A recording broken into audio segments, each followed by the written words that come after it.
Bienvenue à toutes et à tous. Aujourd'hui, on s'attaque à un gros morceau, le sommeil. On cherche tous à mieux dormir, pas vrai? Pour ça, on va analyser une discussion avec un expert assez pointu, Matt Walker. L'idée, c'est de ressortir le truc essentiel, peut-être même des choses un peu surprenantes. Oui, bonjour. Et pour bien cadrer les choses, Walker, il utilise un acronyme assez malin, QQRT. C'est quantité, qualité, régularité et timing.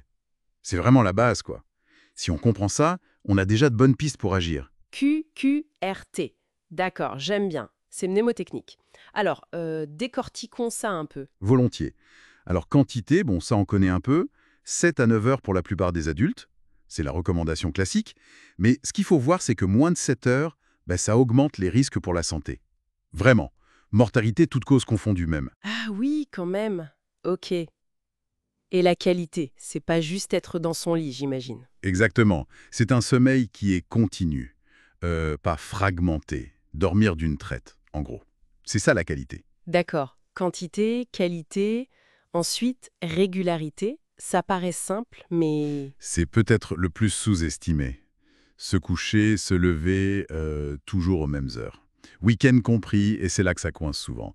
Et le truc fascinant, que Walker souligne bien, c'est que certaines études, elles suggèrent que cette régularité pourrait être plus importante que la quantité pour la longévité. Plus importante que le nombre d'heures.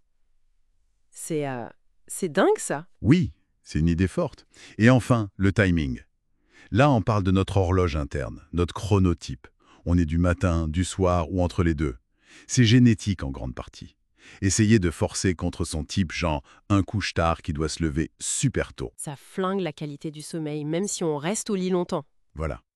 On peut faire un test, d'ailleurs, le MEQ, pour avoir une idée de son chronotype. Très clair tout ça. Surtout cette histoire de régularité. Ça change la perspective. Mais qui des gens qui dorment genre 8 heures mais sont crevés? L'apnée du sommeil, on en entend parler? Ah, l'apnée. C'est un énorme problème caché. On estime que 80% des cas sont pas diagnostiqués. 80%? C'est énorme. Oui. Et c'est pas anodin. Des arrêts respiratoires, des micro-réveils constants. Le sommeil est complètement haché, même si on s'en rend pas compte. Heureusement, il y a des outils simples pour un premier dépistage. Des applis comme Snorlab ou des questionnaires comme le Stop Bang. Ça donne déjà une idée. Stop Bang, c'est quoi ça encore? C'est un acronyme pour ronflement, fatigue, observation d'apnée, pression artérielle, IMC, BMI, âge, tour de cou, genre. Ça évalue les risques. Et quand c'est traité, ça change la vie. Poids, glycémie, tension, tout s'améliore. D'accord, hyper important de vérifier ça si on se sent fatigué malgré de bonnes nuits apparentes. Bon, on avance. Les perturbateurs classiques. Café, alcool. Qu'est-ce que Walker dit de neuf là-dessus? Alors la caféine, on connaît la demi-vie, 5-6 heures. Mais le truc, c'est la quart-vie, 10 à 12 heures. La Carvie? Jamais entendu parler? Ben oui, un café à midi, ça veut dire qu'à minuit, il reste un quart de la caféine dans votre système. Et même si on croit s'endormir facile. La qualité du sommeil profond est touchée, c'est ça. Exactement. Le sommeil profond, celui qui répare vraiment, est moins bon. Donc le conseil, c'est plus de caféine, idéalement 10-12 heures avant d'aller au lit. Ça pique pour les amateurs de café de l'après-midi. Et l'alcool. Le petit verre pour se détendre. Mauvaise idée. C'est un sédatif. Oui, ça assomme. Mais c'est pas du vrai sommeil. Ça fragmente la deuxième partie de nuit. Et ça bloque le sommeil paradoxal, le REM sleep. Très important pour les émotions, la mémoire. Donc même un seul verre le soir, ça peut poser problème? Oui, surtout si c'est régulier. Ça perturbe l'architecture du sommeil. Compris.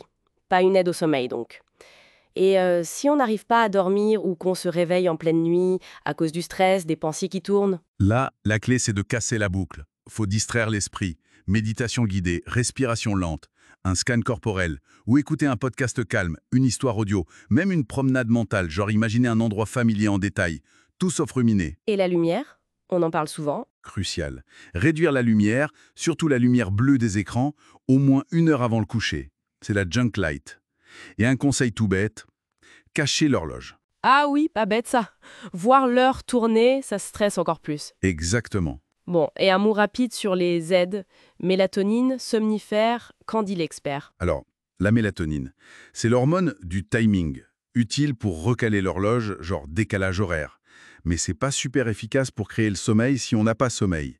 Et attention, la régulation est parfois légère. Les dosages peuvent varier énormément d'une marque à l'autre, surtout aux US. Prudence aussi chez les enfants. D'accord, donc plutôt pour le jet lag que pour l'insomnie chronique. Et les somnifères? Les anciens, type Ambien, Zolpidem, c'est de la sédation, pas du sommeil naturel, avec des risques, dépendance, effets secondaires. Les nouveaux, les DORA, ciblent mieux le mécanisme de l'éveil.